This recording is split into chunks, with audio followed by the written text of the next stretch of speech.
শতকরার এই ধরনের অঙ্কগুলো প্রায় পরীক্ষায় এসে থাকে। আমরা আজকের এই অঙ্ক দুটির একদম শর্ট টেকনিক ফলো করব। কোনো নিয়ম নীতির বাইরে গিয়ে আমরা সমস্যাটি সমাধান করব খুব অল্প সময়ের মধ্যে। প্রথম প্রশ্নটি হচ্ছে যে 90 কোন সংখ্যার 75%? আমরা যদি আমাদের গতানুগতিক নিয়মে খেয়াল করি, ঐকিক নিয়মের মাধ্যমে আমাদেরকে সমাধান করতে হবে। এটি না করে আমরা সরাসরি এভাবে লিখতে পারি যে 75% সমান মূলত কত? এখানে দেওয়া আছে 75% সমান হবে এই মূল সংখ্যাটা হচ্ছে 90। অতএব 1% সমান যদি আমরা বের করতে চাই তাহলে উপরে হচ্ছে 90, নিচে হচ্ছে 75। আমাদের প্রয়োজন হচ্ছে 100%। পার্সেন্টটি যখন 100-তে আসবে তখন মূল সংখ্যাটি কত ছিল এটি আমাদের বের করতে হবে। তাহলে এক্ষেত্রে আছে 90 গুণ এদিকে হচ্ছে 100, নিচে হচ্ছে 75। আমরা ভাগ করে দিই, তাহলে 3, এখানে আসছে 4, তারপরে কাটলে আসছে 3 × 90।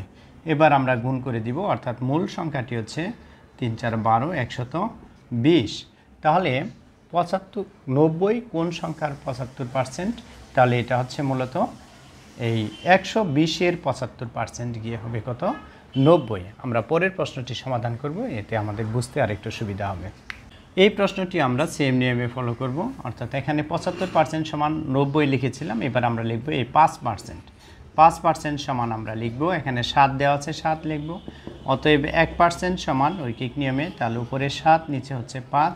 আমাদের প্রয়োজন হচ্ছে 100% সমান কত আসে, তাহলে আমরা মূল সংখ্যা পেয়ে যাচ্ছি। 100% সমান দিলে আসবে 7 গুণ উপরে হচ্ছে 100, নিচে হচ্ছে 5। এবার ভাগ করে দিই, তাহলে আসছে 20।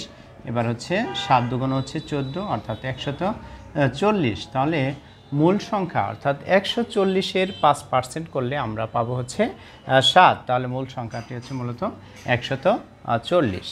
ডিয়ার ভিউয়ার্স, এ ধরনের আরও কিছু ট্রিক্স শিখতে অবশ্যই আপনারা ভিডিওতে আশা করি একটি লাইক দিবেন, সেই সাথে পরবর্তী ভিডিও পাওয়ার জন্য অবশ্যই চ্যানেলটি সাবস্ক্রাইব করে রাখবেন। সবাইকে অসংখ্য ধন্যবাদ জানিয়ে এখানে ক্লাস শেষ করছি। আল্লাহ হাফেজ।